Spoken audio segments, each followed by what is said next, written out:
Look, I've been really critical of James Gunn's DCU, and I don't even want to get started on Supergirl because I'm trying to have a good evening. But I really actually enjoyed the first episode of Lanterns. Oh, not this lantern. The show is reportedly taking a lot of inspiration from True Detective, and you can really feel that here, with a little bit of space cop seasoning on top. I also really like the visual approach. Everything was a little bit more muted here and grounded, which I think is going to make the eventual Green Lantern stuff really pop later. I mean, when we get that big CGI fist running right through the stream, we're going to know the budget's here. Also, apparently the writer behind Supergirl Woman of Tomorrow is actually involved in the show, and that really makes me wonder, why was this guy not allowed to make the movie that was based on his comic? He could have probably saved that movie. Anyways, the thing I like most about Lanterns so far is that they aren't trying to shove Green Lantern mythology down our throats. We're getting conversations, arguments, awkward interactions. People seem to actually have lives outside of whatever it is that we eventually end up investigating. Everybody seems to exist for a reason in this show, but I will say, this, the town that we end up in the end of the show, everybody's sus. Everybody's guilty. I don't care. I will say, Hal Jordan is probably my favorite character so far. I mean, he's not like the perfect, squeaky clean superhero that you probably would think he is. He's an experienced vet who has been doing this for years, and you could tell because he's developed a massive ego along the way. But I mean, I get it. Imagine carrying a magic ring that could turn your imagination into a weapon. I'd probably be tough to deal with too. He also reminds me of somebody who's been at a job for 20 plus years. I mean, look, when you're new, you follow every rule. But once you've been there forever, you're like, yeah, technically, that's the procedure. But this is how we actually do things. That's how right there. And we get the sense that he feels like he's being forced to train John Stewart, who could potentially replace him someday. And of course, he's not thrilled about that. A lot of his character is based around the fact that he is the Green Lantern. He walks in and out of buildings and gets a lot of love, free stuff because he's the Green Lantern. Gets stopped for autographs all the time. Who would want to give up that life?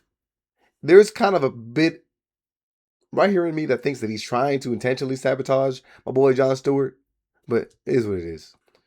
Everybody got to hang it up, bro. Even LeBron. So Hal, pass that ring over. And then we have John Stewart, who is really Hal's basically complete opposite. He's played by Aaron Pierre. That's Mufasa.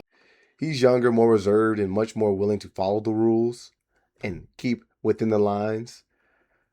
But there's also this feeling that I have that he's been prepped to follow in Hal's footsteps for a long time because we hear the word fear riddled throughout this episode. The first 5 minutes of the show, John Stewart Daddy asked him that question I don't know how many times. This is kind of important though because Hal Jordan seemingly gets chosen because he has nothing to fear, and that I think helps him move on with his life as a superhero.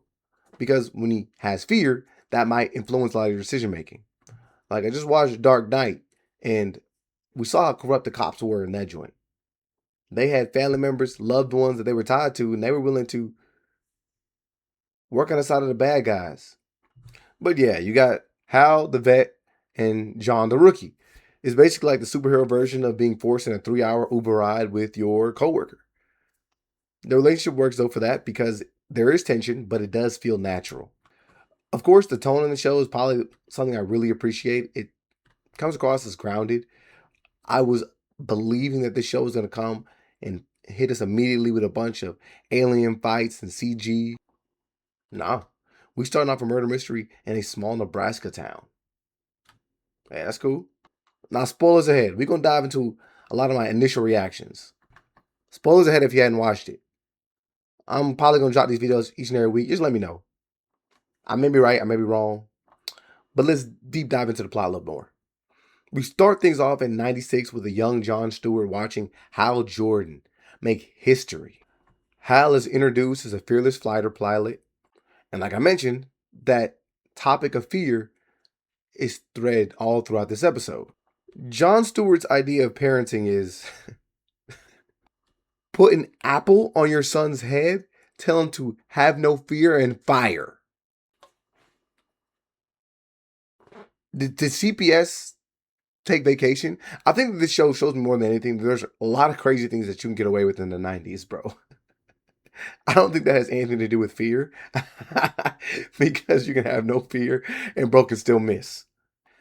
Anyways, 20 years later, John was now training with Hal Jordan, and it's not like training as if Hal was teaching dude how to use the ring. He's driving this fool off of cliffs. Yeah, the Green Lantern version of driver's ed, I guess. Now, something interesting does happen in this scene where we see Hal is able to take his ring off and John's actually able to use the ring. Now, I think that's going to come into play based on what we saw in the ending of the episode, is that the Lantern's ring doesn't necessarily operate solely based on the person that's wearing it, but who the ring finds is worthy. I think that's what we've seen in Green Lantern lore, but they tweak things a little bit for TV shows and movies. I think what's going to happen is, of course, when a lantern is incapacitated or they just willingly give up the ring, that's the only time when the ring's going to work. We do see a note, too, that is made in this movie where they mention that somewhere around 48 hours, the ring should die out. Now, these two guys arrive in Rushville, Nebraska, where they were investigating a mass shooting at a high school football game that offed 4 people. Hal believes there is something much stranger going on, so he has a bunch of different ways that he tries to get arrested so he could talk to some of the guys that are involved. And why Nebraska in specific is because I think that's where Hal gets the ring. That's where the alien ship crash landed that first brought Mr. Hal the ring, of course, and he set monitors to check out on that area. And his watch is set to remind him or notify him whenever anything's going on over there. We meet characters such as William Macon, who was played by, I think his name is Garrett Dillahunt. This dude runs a heavily armed local militia. He's suspicious of outsiders, has a ton of resources, and apparently has some mysterious rich benefactor who's funding the operation. Naturally, one of my first thoughts was Lex Luthor. My friend actually told me the same thing. We also get notified that things were a little messy. So the night before, John actually got a little freaky with a woman at a bar. He actually spilled a lot of Green Lantern information to that woman. And then the next day, at the ranch, that woman is revealed to be William Macon's wife. And he knows about her infidelity. I mean, I knew there was freaky in Nebraska, but this is wild. Legitimately, though, I think that there's absolutely something tied to these two people know more than they're letting on.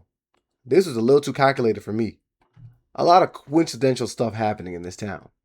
Like the lawyer who shows up to represent Hal Jordan at the hearing is the Macon's son, and the sheriff of the town is his wife.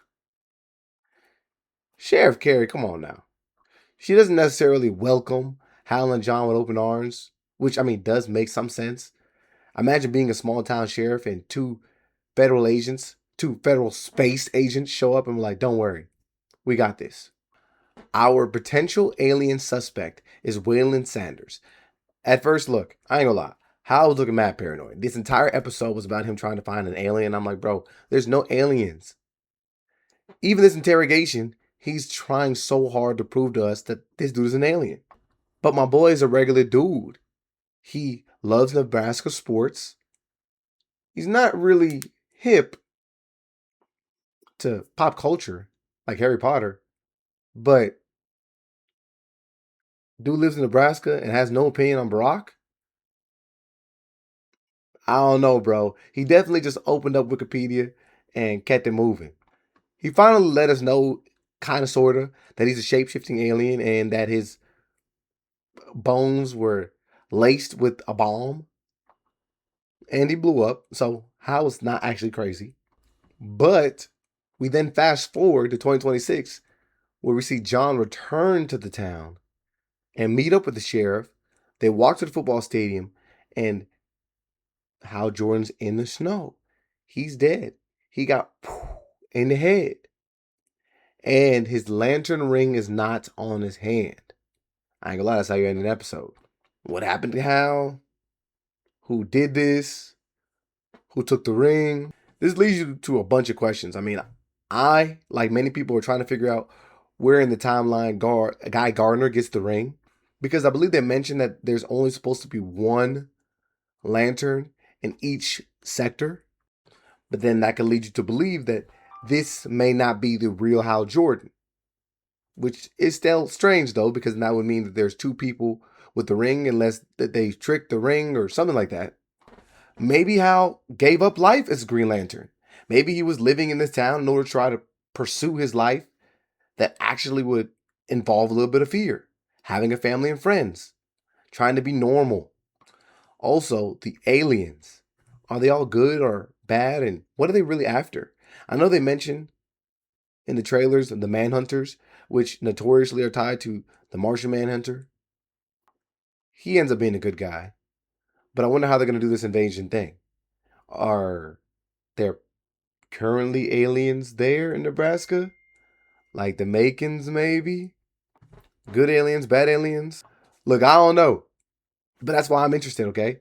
Look, so episode 1, it doesn't really leave you with like huge spectacle. You don't get a bunch of CG, but we do get some characters, relationships, a mystery now, and a bunch of questions that need to be answered. And they're dropping these, looks like what's going to be weekly. So this is a great way to keep you hooked watching the next couple episodes. Hopefully they deliver, but where they left us is certainly a big hook. I mean, so far, we got a vet who doesn't want to give up his position to the young guy. We also got murder mystery, potential alien conspiracies, a corrupt small town, cheating spouses, lights going off. Yeah, I'm back here.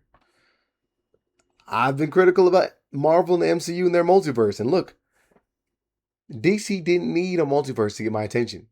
They just needed to kill off the Green Lantern.